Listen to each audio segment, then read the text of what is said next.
Most welcome dear students, आप सभी लोगों का स्वागत है आपके अपने यूट्यूब चैनल डीजे सर पर। देखिए, आप लोगों की जो वाणिज्य की महत्वपूर्ण प्रश्नों की सीरीज चल रही है उसको ध्यान से देखिए। सभी जो प्रश्न है डियर स्टूडेंट्स, देखिए एकदम एक नंबर के हैं, बहुत ही महत्वपूर्ण है। एक नंबर के एकदम मतलब कि एकदम बहुत ही ज़्यादा मोस्ट इम्पॉर्टेंट है। और ये आपके मैं इस प्रकार से मैंने सेशन को बना रखा है कि जिसमें कि अति लघु, लघुत्तरी, दीर्घोत्तरी और बहुविकल्पी सभी के सभी सेशन चालू प्रारंभ होंगे। और डियर स्टूडेंट्स, एक कहावत है ना कि दुबारे 5 बोला तो समथिंग के लगवा से ही वाला हाल आप लोगों का है। और जब 2 दिन बचा हुआ है, 1 दिन बचा हुआ है, 4 दिन बचा हुआ है, तो आप लोग 2 दिन पहले चिल्ला रहे हैं कि नहीं हमको ये चीज़ें, वो चीज़ें। अगर ये चीज़ों को आप लोग पहले ही हमें बताया होते तो शायद आप लोगों की तैयारी का कुछ रास्ते ही कुछ और रहते। लेकिन इमरजेंसी में त फिर भी आपको किसी तरीके से बेस्ट देने का प्रयास किया जा रहा है। लेकिन डियर स्टूडेंट्स, आप लोग कभी भी अब आगे से इन चीज़ों का ध्यान रखिएगा, जब भी क्लास करना रहे तो कम से कम महीने, 2 महीने, 3 महीने पहले से आप सतर्क हो जाइए, ठीक है? तो चलिए कोई बात नहीं, जैसे हैं वैसे ही अपना बेस्ट दीजिए आप लोग, ठीक है? तो चलिए, हाँ, आप लोग के लिए पहले एक मोटिवेशनल सॉन्ग मुझे बड़ा घबरा के आप लोग पढ़ रहे हैं। तो पढ़ाऊंगा मैं, पढ़ोगे तुम, ये बच्चों जिंदगी। पढ़ाऊंगा मैं, पढ़ोगे तुम, ये बच्चों जिंदगी। मांगू रब से अच्छा परसेंट, ये बच्चों बंदगी। जुनू मेरा तुम्हें पढ़ाना, टॉप कराना, रैंक बनाना, यही है जिंदगी। ओ मेरे बच्चों, प्यारे बच्चों, करते रहो इसे शेयर। ओ मेरे बच्चों, प्यारे बच्चों, करते रहो इसे शेयर। तो ड्यूरेशन से शेयर करते हुए पढ़ें, ठीक है? अपनी स्टडी को तो आप करते रहिए, लेकिन स्टडी करते के साथ साथ मेरा भी एक छोटा सा काम जरूर करते रहे चैनल के लिए कि इसे शेयर भी जरूर करते चले। तो देखिए, पहला हम लोग का वाणिज्य कक्षा 10 के महत्वपूर्ण बच्चों के लिए पहला प्रश्न है, अर्थशास्त्र की प्रकृति क्या है? बहुत ही मोस्ट इंपॉर्टेंट है, अर्थशास्त्र की प्रकृति क्या है? देखिए रिलेशंस, यहाँ पर अर्थशास्त्र को विज्ञान के रूप में भी, सामाजिक विज्ञान के रूप में भी, व्यवहार के विज्ञान के रूप में भी और अर्थ मतलब धन के विज्ञान के रूप में भी अध्ययन करते हैं। कई प्रकार की प्रकृतियां इसकी है। तो कुछ महत्वपूर्ण बातों पर हम लोग इसका पॉइंट वाइज इसका अध्ययन करेंगे हम लोग। देखिए, अर्थशास्त्र क्या होता है रिलेशंस? सामाजिक विज्ञान की वह शाखा जिसके अंदर वस्तुओं और सेवाओं के उत्पादन, वस्तुओं और सेवाओं के, देखिए उत्पादन की बात हो गई, हाँ, वस्तुओं और सेवाओं के उत्पादन की बात हो गई, वितरण की बात हो गई, विनिमय की बात हो गई और उपभोग का अध्ययन करने की बात हो गई। तो इन सभी का जो अध्ययन हम लोग करते हैं वो कहीं ना कहीं से अर्थशास्त्र की प्रकृति में करते हैं, ठीक है डियर? इस बात को याद रखिएगा। क्या क्या हो गया? वस्तुओं और सेवाओं के को उत्पादन करना, और देखिए वितरण की बात हो गई, विनिमय करने की बात हो गई, उपभोग का अध्ययन करने की बात होगी। तो इन सभी का सभी जो ओवरऑल हम लोग अध्ययन करते हैं वो कहीं ना कहीं से अर्थशास्त्र की प्रकृति में ही करते हैं, ठीक है डियर? तो और एक चीज याद रखिएगा, यहाँ पर मैं एक महत्वपूर्ण बात बता रहा हूँ आप लोग को। अर्थशास्त्र का देखिए शाब्दिक अर्थ क्या होता है? अर्थ का अर्थ जो होता है, इसका अर्थ क्या होता है? अर्थ का संबंध जो होता है धन से होता है। संस्कृत में अर्थ का संबंध जो होता है धन से। तो धन से संबंधित जो शास्त्र हो, धन से संबंधित जो ज्ञान है, उसी को हम लोग क्या बोलते हैं? धन से संबंधित जो ज्ञान होता है उसी को हम लोग अर्थशास्त्र बोलते हैं, ठीक है डियर स्टूडेंट्स? आइए कुछ और महत्वपूर्ण बातों को हम लोग जानते हैं अर्थशास्त्र में आपके। देखिए, यहाँ पर जो बात है आप लोगों की संबंधित है। और अगर अर्थशास्त्र के बारे में हम लोग और बात करें तो देखिए क्या अर्थशास्त्र क्या कहता है। देखिए, अर्थशास्त्र का संबंध ज्ञान से, यानी धन के ज्ञान को समझना या समझाना। तो इसे ही देखिए मुख्य रूप से क्या होता है, अर्थशास्त्र में हम लोग इसका अध्ययन करते हैं, ठीक है डियर? किसी विषय के संबंध में मनुष्यों के कार्यों का क्रमबद्ध ज्ञान उस विषय का शास्त्र कहलाता है। जाहिर सी बात है, किसी भी विषय को अगर कार्य करता है, कोई भी सब्जेक्ट हो जाए तो उसे संबंध, तो उसके विषय के संबंध में मनुष्यों के कार्यों का जो क्रमबद्ध ज्ञान होता है, उसको क्रमबद्ध तरीके से इकट्ठा करने का जो ज्ञान होता है, उसी को हम लोग शास्त्र कहते हैं। तो उसी तरीके से अर्थशास्त्र में क्या होता है? अर्थशास्त्र में अर्थ संबंधित, देखिए अर्थ संबंधित का मतलब हो गया धन संबंधित कार्यों का क्रमबद्ध जो अध्ययन करता है, तो ये अर्थशास्त्र आपका होता है, ठीक है? अर्थशास्त्र की प्रकृति क्या है? अर्थ संबंधित कार्यों का क्रमबद्ध ज्ञान जो होता है, ठीक है? और ये सामाजिक हो गया, और आपको दिखाई जा रहा है कि किस किस रूप में है, किन किन रूपों में देखिए आपको देखने को मिलता है अर्थशास्त्र जो होता है। अर्थशास्त्र का प्रयोग समझाने के लिए यदि किया था कि अर्थशास्त्र कैसे कार्य करती है, इनको भी देखिए पूरा का पूरा याद रखना जरूरी होता है कि अर्थशास्त्र का काम कैसे करता है, अर्थव्यवस्था क्या होती है, जीडीपी क्या होता है, ग्रोथ क्या होता है, मानव विकास सूचकांक क्या होता है। ऐसे बहुत से तथ्य हैं जो कि आर्थिक अर्थव्यवस्था को अपना क्या करते हैं और दृढ़ बनाने में अपना मजबूत योगदान देते हैं। और डिविजन यदि हम लोग और बात करें, देखिए यहाँ पर तो और अगर समाज के विभिन्न वर्गों के संबंधित भाई, इसका आर्थिक संबंध क्या है इसको भी हम लोग देख लिया जाए। तो आर्थिक संबंध में अगर डिविजन बात करते हैं तो विभिन्न आर्थिक संबंध कैसे है। अर्थशास्त्री देखिए विवेचना को प्रयोग कर समाज के विभिन्न क्षेत्रों में देखिए अध्ययन के लिए किया जाता है। जैसे अपराध की बात हो गई ना, अपराध के क्षेत्र में देखिए देखने को मिलते हैं हम लोग को, अपराध की बात हो गई, शिक्षा की बात हो गई, शिक्षा के क्षेत्र में हो गया, स्वास्थ्य के क्षेत्र में हो गया, स्वास्थ्य धर्म के क्षेत्र, धर्म के क्षेत्र में हो गया, राजनीति के क्षेत्र में हो गया, कानून युद्ध के क्षेत्र में हो गया। तो ऐसे विभिन्न क्षेत्रों में जो होता है हम लोग को जो है अर्थव्यवस्था की प्रकृति देखने को मिलती है। ठीक है डियर्स, बहुत ही इंपॉर्टेंट प्रश्न है। जो आप लोग वाणिज्य अर्थ के बच्चे हम ये प्रश्नों को देखकर जरूर जाएंगे। तो डियर्स हम लोग आइए महत्वपूर्ण प्रश्नों की सीरीज में कुछ अन्य महत्वपूर्ण प्रश्नों को देखते हैं। अब देखिए दूसरा आपका प्रश्न क्या है। प्रश्न देखिए जितने भी लिए गए हैं सब एक से बढ़कर एक हैं। तो डियर्स इन प्रश्नों को कभी भी छोड़िएगा मत आप लोग।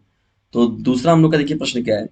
धन ना, धन और पूंजी में क्या अंतर है। देखिए क्वेश्चन मार्क लगा लीजिएगा। तो धन आय और पूंजी में क्या अंतर है। देखिए डिविजन बात हो रही है यहाँ पर आय और पूंजी में अंतर की बात हो रही है ना। महत्वपूर्ण अंतर देखिए क्या है इन दोनों के बीच में। यहाँ पर आप लोग पूंजी कर लीजिएगा, ठीक है। पूंजी और यहाँ पर देखिए बात हो रही है किसकी, आय में ना, आय वाला जो धन होता है। तो इन दोनों के बीच में क्या अंतर है। तो देखिए डिस्टेंस यहाँ पर क्या होता है, प्रदत्त उत्पादों या सेवाओं के बदले आवधिक आधार पर मिलने वाली धनराशि जो कि हम लोग अपनी सेवाएं देते हैं या निवेश की पूंजी को आय कहा जाता है। तो आय क्या होता है, जैसे हम लोग कोई भी काम कर रहे हैं तो उससे जो हम लोग की अर्निंग होती है ना, तो वही क्या कहलाता है, हम लोग का आय कहलाता है। तो सेवाओं, वस्तुओं या उत्पादनों या सेवाओं के बदले में जो क्या होता है, मिलने वाली धनराशि जो होती है, उसी उस निवेश की गई या जो हम लोग इतना परिश्रम करते हैं तो उसकी जो हमें पूंजी मिलती है, तो उसी को हम लोग क्या बोलते हैं, आय बोलते हैं। ठीक है, जैसे हम लोगों ने पता चला किया अपना, हम लोगों ने परिश्रम किया यूट्यूब पर, तब यूट्यूब ने पता चला कि हम लोग को जो भी एड के थ्रू हम लोग को मिला, $1, आधा डॉलर या 0 जो भी डॉलर मिला वहां पर, तो वो आपकी क्या होगी, तो मैंने सेवा दिया और सेवाओं के बदले मुझे क्या मिला, धनराशि मिली, तो वही मेरी आय हो जाएगी। ठीक है, और जैसे सभी लोगों का आय होता है, एक मजदूर दिन भर काम करने आ जाता है, कर कर आता है, तो ₹400 जैसे उसको मिल रहा है, ₹500, तो अपने अपने कामों के हिसाब से सभी को क्या होता है, आय मिलता है। और यहाँ पर बात अब हम लोग को बात करनी है क्या रिलेशंस। यहाँ पर देखिए जो आप लोग का है मोस्ट इम्पॉर्टेंट क्या, धन या हम लोग पूंजी किसे कहते हैं। धन के देखिए उन परिसंपत्तियों या संपत्ति के रूप में परिभाषित किया जाता है जो किसी व्यक्ति द्वारा अपने जीवन के दौरान रखी जाती है। तो धन तो ये आपका हो गया। तो धन और आय। तो अब पूंजी देखिए क्या होता है। तो धन को उन सब परिसंपत्ति या संपत्ति के रूप में परिभाषित किया है जो किसी व्यक्ति द्वारा अपने जीवन के दौरान रखी जाती है। तो जीवन के दौरान जब रखी जाती है तो उसको तो धन हम लोग बोल दिए। लेकिन यहाँ पर पूंजी की बात हो रही है, तो पूंजी अगर लिखा जाएगा आपका, तो पूंजी क्या हो जाएगा बताइए। पूंजी के बारे में भी एकदम सीधा सीधा हो जाएगा आपका यही, कि परिसंपत्तियों या संपत्ति के रूप में परिभाषित किया जाता है जो किसी व्यक्ति के द्वारा अपने व्यापार को, अपने बिजनेस को, अपने क्रियाकलाप को, यानी जो उसका जो अपने उसने उस कार्य प्रणाली में लगाने के लिए, अपने व्यापार में लगाने के लिए जो रखता है, जिस धन को वो निकाल कर रखता है उस यही क्या कहलाता है, पूंजी कहलाता है। तो यहाँ देखिए 3 महत्वपूर्ण बातें की गई। धन की बात हुई, आय की बात हुई और पूंजी की बात हुई। तो पूंजी समझ में आया डिफरेंस, यही प्रश्न है पूरा का पूरा। लेकिन आप लोग को यहाँ जो जीवन में रखने के दौरान की बात हो रही है, तो यहाँ पर क्या होगा, अपने व्यापार के लिए रखने की बात हो रही है। ठीक है, तो धन के उन परिसंपत्ति या संपत्ति के रूप में परिभाषित करते हैं हम लोग। लेकिन धन को नहीं, पूंजी को उन परिसंपत्ति या संपत्ति के रूप में परिभाषित करते हैं जो कोई भी व्यक्ति हो गया या कोई फर्म हो गया या कोई संगठन हो गया, वो अपने बिजनेस के लिए, अपने व्यापार के लिए, अपने फर्म के लिए, उसको बनाने के लिए या उसके पूरे इंफ्रास्ट्रक्चर के लिए जो पूंजी तैयार किया जाता है। जैसे एक मूवी बनाया जा रहा है तो पता चला एक मूवी को बनाने में 100 करोड़ का खर्च है। तो यहाँ पर क्या पहले पूंजी आप रखेंगे तब ना, यहाँ शूटिंग करना है, वहां शूटिंग करना है, इनको जाना है, इनको उतना देना, उनको उतना देना। तो ये सभी के सभी जो काम होते हैं वो पूंजी के अंतर्गत होते हैं। जैसे आपने कोई पार्टिकुलर सुबह जैसे सब्जी लगाने वाला व्यक्ति है, तो वो क्या करता है, ₹800 का पता चला सब्जी लगाता है, तो फिर वो पता चला कि ₹1200 का या ₹1300 का बेच कर आता है, तो 500-600 अपना जो अर्निंग कर रहा है। लेकिन वो उसको पहले ₹800 पूंजी चाहिए। तो पूंजी का मतलब क्या होता है, किसी भी काम को करने के लिए, किसी व्यापार को शुरू करने के लिए, किसी भी फर्म को शुरू करने के लिए जो धन का निवेश किया जाता है, जो धन लगाया जाता है, तो उसे हम लोग पूंजी कहते हैं। तो रिलेशंस इन महत्वपूर्ण जो मैंने बताया आपको, इन सभी के बीच में जो आपका अंतर रहेगा, इसको आप लोग अच्छे से तैयार कर लीजिएगा। ये हम लोग का प्रश्न संख्या सेकंड है और बहुत ही ज्यादा इंपॉर्टेंट है। ठीक है डियर स्टूडेंट्स, अब देखिए ये जो अगर आपको इसी प्रश्न में जोड़ के आपको मिल गया होता प्रश्न कि उत्पादन में पूंजी का क्या महत्व है, उत्पादन में पूंजी का क्या महत्व है, तो ये तो भाई जाहिर सी बात है कि बिना पूंजी के तो किया ही नहीं जा सकता। तो यहाँ बड़े क्वेश्चन देख लिए, बिंदु रहेगा आपका, ये जो रहता है ना, यहाँ पर भी हो जाएगा आपका वही चीज। तो उत्पादन में पूंजी का क्या महत्व है, तो इसके बारे में हम लोग को बात करनी है। तो पूंजी के बिना उत्पादन हमारे लिए कल्पना करना ही कठिन है। भाई जाहिर सी बात करते रहे, हम ये खोल देते हैं, वो खोल देते हैं, हम ये काम कर देते हैं, हम वो काम कर देते हैं, लेकिन व्यक्ति कैसे कहता है, करेगा करेगा कैसे, उसको कंप्लीट कैसे कर पाएगा जब उसके पास पूंजी हो। ठीक है, तो पूंजी के बिना उत्पादन, जैसे हम ही लोग उतने कई ठो एपोक लेना था, चीजें थी, लेकिन क्या है, उत्पादन उत्पादन के बारे में डिस्कशन सोच तो रहा है, लेकिन कैसे पूंजी की उसकी कंप्लीट हो गया, नहीं हो पाएगा, जाहिर सी बात है। तो उत्पादन के लिए तो भाई पूंजी के बिना तो उत्पादन को हम लोग कुछ उसके बारे में सोच ही नहीं सकते। बिना उसके जो है इसका कल्पना नहीं किया सकता, बिना किसके उत्पादन के बिना पूंजी के हम लोग उत्पादन की कल्पना नहीं कर सकते। प्रकृति जब तक किसी व्यक्ति के पास, देखिए खनन की बात हो गई, खेती की बात हो गई, जंगल की बात हो गई, आशियाने की बात हो गई, आदि के उपकरण और मशीनरी नहीं है, तब तक माल और सामग्री प्रस्तुत नहीं किया जा सकता। जाहिर सी बात है, पूरी व्यवस्थाएं हैं। खनन में व्यक्ति कब तक फंसा रहे, क्या पता चला उतना उतना अंदर तक खरीदना है, कई सौ फुट तक जा रहे हैं लोग अंदर, नीचे में व्यवस्था है, तो जितनी भी चीजें वहां पर लेनी है, उसके लिए खर्च चाहिए, ये खरीदना है, वो खरीदना है, क्या क्या चीजें लेनी है, तो वो सभी के सभी जो होते हैं वो पूंजी पर ही आधारित होते हैं। तो बिना पूंजी के ये सभी कर पाना बहुत ही कठिन काम हो जाता है। ठीक है डियर स्टूडेंट्स, तो उत्पादन में पूंजी का बहुत ही महत्वपूर्ण है, या तो एक तरीके से कहा जा सकता है कि उसकी वो अनिवार्य शर्त है। अगर किसी व्यक्ति के पास उत्पादन करने वाले उपकरण की कमी हो, तो इसका मतलब उसके पास पूंजी का अभाव है, इसलिए उत्पादन करने में पूंजी का महत्व अधिक है। तो उत्पादन करने के लिए पूंजी का महत्व डिस्टेंस बहुत अधिक है। यदि किसी व्यक्ति के पास जैसे उत्पादन करने वाले उपकरण की कमी कम है, तो जैसे हम ही लोग का है, पीडीएफ वगैरह बेस्ट बनाना था और व्यवस्थाएं आप लोग को अच्छी से देनी थी, फेस बनाना था, तो पता चला कि स्मार्ट क्लास था, तो ऐसी पूरी व्यवस्थाओं का क्या है, अभाव है। तो अब व्यवस्थाओं का अभाव है, तो उस व्यवस्थाओं का अभाव क्यों है, क्योंकि पूंजी का अभाव है। तो जाहिर सी बात है कि उत्पादन आपका कैसे बेहतर होगा, तो पूंजी जैसी रहती है उसी प्रकार से कार्य होता है। ठीक है डियर स्टूडेंट्स, तो यहाँ पर देखिए, लेकिन अभी कोई बात नहीं, हम लोग का अभी ऐसा है, लेकिन हम लोग का जो डीजे सा चैनल है वो भी कभी बड़ा बनेगा, तो वो भी स्मार्ट क्लास के साथ आएगा, पूरे जबरदस्त चीज़ों के साथ। लेकिन आप लोग के सहयोग की सख्त जरूरत होगी डियर स्टूडेंट्स, आप लोग का सहयोग मिलेगा तभी इतने बड़े मुकाम को हम लोग प्राप्त कर सकते हैं। तो ये डियर स्टूडेंट्स आपका प्रश्न संख्या हो गया क्या, तीसरा प्रश्न हो गया, और बहुत ही इंपॉर्टेंट प्रश्न है। आइए अब हम लोग बढ़ते हैं। देखिए यहाँ पर जो प्रश्न संख्या है आपका, चौथा प्रश्न क्या है। तो चौथा प्रश्न भी डियर आप लोग का बहुत ही महत्वपूर्ण है, इन प्रश्नों को हम लोग स्टार्ट करते हैं। तो चौथे प्रश्न में आप देख रहे हैं यहाँ पर डियर की व्यापारिक बैंकों के कार्य बताइए। व्यापारिक बैंकों के कार्य क्या क्या है, वो इनके बारे में हम लोग को बात करनी है, कि जो कमर्शियल बैंक होता है या व्यापारिक बैंक होता है, जिसको हम लोग वाणिज्यिक बैंक के रूप में भी बात करते हैं, तो ये क्या होता है और इनके कार्य क्या है। तो पहला डिस्टेंस यहाँ पर देखिए, महत्वपूर्ण जो पॉइंट हो जाएगा आपका, जमा धन स्वीकार करना। तो जब सबसे व्यापारिक बैंक का जो महत्वपूर्ण कार्य है, जमा धन को स्वीकार करने का काम जो होता है, वो व्यापारिक बैंक का होता है। दूसरी महत्वपूर्ण बात हो जाती है डिस्टेंस, चालू खाते की सुविधा जो प्रदान करता है, ये भी देखिए व्यापारिक बैंक ही करता है। चालू खाते का मतलब हो गया करंट अकाउंट की बात हो गई, कभी भी निकाले कभी भी डाले, जितना भी काम जरूरत पड़ रही है। और बचत खाते की सुविधा देखा, बचत खाते की सुविधा की जो बात हो रही है, वो भी देखिए व्यापारिक बैंकों कार्यों में ही कहीं ना कहीं से आता है। स्थायी जमा खाता देखिए, इसमें आप आसानी से प्रारंभ कर सकते हैं, व्यापारिक बैंकों कार्य ही होते हैं, उन्हीं के द्वारा होता है। और ऋण देना देखिए, मोस्ट इंपॉर्टेंट जो पॉइंट है, पॉइंट नंबर 4, पॉइंट नंबर 5, कि ऋण देने का काम जो होता है वो व्यापारिक बैंक बहुत अच्छे से करते हैं। ठीक है, बिजनेस के लिए हो गया, किसी काम के लिए, किसी उद्योग के लिए, किसी धंधों के लिए, या किसी भी ऑर्गेनाइजेशन के लिए जो आप कर रहे हैं, तो उसमें व्यापारिक बैंक क्या करते हैं, उसमें महत्वपूर्ण रूप से ऋण देने का काम करते हैं। देखिए डिस्टेंस छठवां जो इसमें महत्वपूर्ण कार्य हो जाएगा इसका, असुरक्षित असुरक्षित साख और सुरक्षित साख को भी रखने का कार्य जो होता है, वो व्यापारिक बैंकों का ही होता है। देखिए इसमें अगर आपको लघु में पूछा जाए तब भी आप मतलब अति लघु पूछा जाए तब तो 2-3 पॉइंट लिखना है। लघु में पूछा जाएगा तो थोड़ा थोड़ा एक लाइन इस सब में लिख दीजिएगा, जो जो आपका हेडिंग है। और लेकिन यदि आपको दीर्घ उत्तरी में पूछ दिया जाए कि व्यापारिक बैंकों का कार्य बताइए, तो मैंने हेडिंग आपको लिख दिया है। अब जमा धन स्वीकार करना कि मतलब कोई बैंक में जमा कर रहा है, तो उसके धन को लेने का काम, उसको देने का काम, उसके आर्थिक चिट्ठा के बारे में हो गया। चालू खाते के बारे में थोड़ा सा बता दीजिए सेकंड हेडिंग में, और ये सुविधा प्रदान करता है कि लेता है और देता है। बचत खाते के बारे में थोड़ा सा बता दीजिए, तो थोड़ा थोड़ा अगर 3-4 लाइन अगर आप लिख देंगे इन सभी में, तो आपका समझ लीजिए कि दीर्घ उत्तरी प्रश्नों का भी एक सीरीज तैयार हो जाएगा। ये चौथा प्रश्न है आपका, बहुत ही इंपॉर्टेंट प्रश्न है। तो चलिए डियर स्टूडेंट्स, हम लोग अब आगे बढ़ते हैं और देखते हैं महत्वपूर्ण प्रश्नों की सीरीज में अब पांचवें प्रश्न को। पांचवा देखिए हम लोग का प्रश्न क्या है, पांचवा भी जो प्रश्न है बहुत ही महत्वपूर्ण है। प्रश्न देखिए बहुत एक सब के सब जो प्रश्न डिस्कशन बहुत ही मोस्ट इंपॉर्टेंट, इसलिए इनको ज्यादा ज्यादा फैलाइए। शुद्ध लाभ ज्ञात करने हेतु कौन सा खाता बनाया जाता है, तो यहाँ पर एक क्वेश्चन मार्क ले लीजिएगा डिस्कशन, क्योंकि प्रश्न पूछा जा रहा है आपसे, शुद्ध लाभ ज्ञात करने हेतु कौन सा खाता बनाया जाता है। तो आइए हम लोग बात करते हैं कि शुद्ध जो लाभ होता है उसको प्राप्त करने के लिए कौन सा खाता बनाते हैं हम लोग।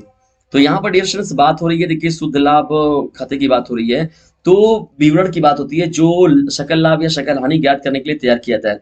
देखिए विवरण तो पहले तैयार किया जाता है, ये तो जान ही रहे हैं आप लोग, जो सकल लाभ या सकल हानि को ज्ञात करने के लिए तैयार किया जाता है ना, जिसको हम लोग व्यापार खाता कहते हैं ना, व्यापार खाता कहलाता है ये। शुद्ध लाभ या शुद्ध हानि को ज्ञात करने के लिए जो विवरण तैयार किया जाता है वह लाभ हानि खाता कहलाता है।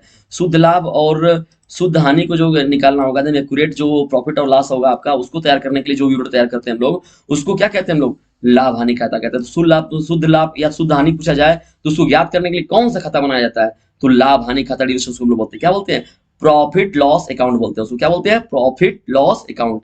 और व्यापार खाता क्या होता है, वो सकल लाभ या सकल हानि को ज्ञात करने के लिए तैयार किया जाता है। ठीक है, ठीक है डियर स्टूडेंट्स, तो दोनों में कोई भी कंफ्यूजन ना रहे। अगर पूछा जाए आपसे शुद्ध लाभ ज्ञात करने के लिए या तो शुद्ध हानि ज्ञात करने के लिए कौन सा खाता तैयार करते हैं हम लोग, तो लाभ हानि खाता हो गया। अगर सकल लाभ या सकल हानि ज्ञात करने के लिए कौन सा खाता तैयार किया जाता है, तो व्यापार खाता तैयार किया जाता है। देखिए यहाँ पर बहुविकल्पी भी आपका तैयार हो रहा है, पूछ दिया जाएगा शुद्ध लाभ ज्ञात करने के लिए कौन सा खाता, तो 4 विकल्प दे दिया जाएगा आपका। या तो अति लघु में लिखने के लिए पूछ देगा, या तो शुद्ध लाभ या शुद्ध हानि के बारे में पूछ देगा, या तो शुद्ध लाभ तथा सकल लाभ किन किन खातों में जोड़ा जाता है, किन किन खातों में उनका विवरण किया जाता है। तो आप डियर बिल्कुल भी कंफ्यूज मत होइएगा। सकल लाभ या सकल हानि को पूछे तो आप किसमें बताएंगे, व्यापार खाता में। और शुद्ध लाभ और शुद्ध हानि को अगर पूछा जाए तो उसको किसमें बताएंगे, आप लाभ हानि खाता में बताएंगे डियर। ठीक है, इस प्रकार से आपका देखिए ये 5 और महत्वपूर्ण प्रश्नों के सीरीज आप लोग को दी जा रही है। तो इन प्रश्नों को ज्यादा से ज्यादा शेयर कीजिए ताकि आपको, और मैंने जो मोस्ट इंपॉर्टेंट आपको नंबर दे रखा है 950 690 285 7, उस नंबर को भी आप ध्यान रखिएगा। वह आप लोग के लिए बहुत ही हेल्पफुल साबित होने वाला है नंबर। ठीक है, तो उसको बिल्कुल भी इग्नोर मत करिए। और एक चीज और काम और करते चले कि यदि वीडियो थोड़ा सा भी आपको पसंद आता है तो उसको लाइक जरूर कर दीजिए, क्योंकि आप लोग के लिए बहुत ही ज्यादा परिश्रम हो रहा है। तो डियर आप लोग भी इतना काम जरूर करें, क्योंकि उससे एक इंटरनल मोटिवेशन मिलता है। और उसके साथ ही साथ यदि चैनल पर नए तो चैनल को सब्सक्राइब करके रख लीजिए, क्योंकि देखिए बार बार आपको, और बेल आइकन की घंटी को तो बिल्कुल प्रेस कर लीजिएगा, जब भी नोटिफिकेशन जाएगा तो आपके चैनल पर गिर जाएगा। और बार बार लगातार मैं अभी कोशिश करूंगा कि पूरा का पूरा मैं कवर कर दूंगा आपका। एक ही दिन में अगर आपने पूरा का पूरा इसका अध्ययन कर लिया काम उसका, तो समझिए आप बहुत बेहतर कर जाएंगे डियर। तो एक काम जरूर करें कि इसे शेयर भी जरूर करें, क्योंकि ऑनलाइन स्टडी का सबसे महत्वपूर्ण जो साधन होता है वो क्या होता है, शेयरिंग ही होता है। तो sharing is the best way of learning. तो इसकी सार्थकता तभी सिद्ध होगी जब आप लोग भी इसको शेयर करेंगे, और इस चैनल का आर्थिक रूप से अपना इसको आर्थिक रूप से मजबूत करने के लिए आप अपना सहयोग देंगे। अब सहयोग देने का मतलब क्या है कि आप लोग को इसको बड़े लेवल पे ले जाना है और इसको ब्रॉड चैनल बनाना है यदि, तो आप लोग को बस इसे शेयर करना है। तो डियर फ्रेंड्स, बस इतना छोटा सा काम जो है इस चैनल के लिए सहयोग में जरूर करें। तो देखिए आपका 5वां प्रश्न हो गया, यहाँ पर देखिए आपका चौथा प्रश्न हो गया है। तो ये मैंने इस प्रकार से बात की है कि आप अति लघु, लघु और दीर्घ तीनों में लिख सकते हैं। पूंजी, देखिए उत्पादन में पूंजी का क्या महत्व है, ये बात हो गई। और धन तथा पूंजी में क्या अंतर है, ये भी पूछ सकते हैं आपसे। उत्पादन में पूंजी और पूंजी में क्या महत्व है वो बताइए, तो पूछ देगा जाएगा, तो आप उसको बनाकर लिख दीजिएगा। और यहाँ पर तीसरा प्रश्न तो देखा डियर आप लोगों ने कि अर्थशास्त्र की प्रकृति क्या है, तो ये तो अब पहले से ही बहुत ही महत्वपूर्ण प्रश्न था। तो डियर जल्दी ही मिलते हैं नेक्स्ट वीडियो, तब तक के लिए टेक केयर, गुड बाय, जय हिंद, जय भारत। तो एक काम जरूर करिए कि इसे शेयर जरूर कीजिए, और जल्दी ही मिलते हैं हम लोग अब नेक्स्ट वीडियो के साथ।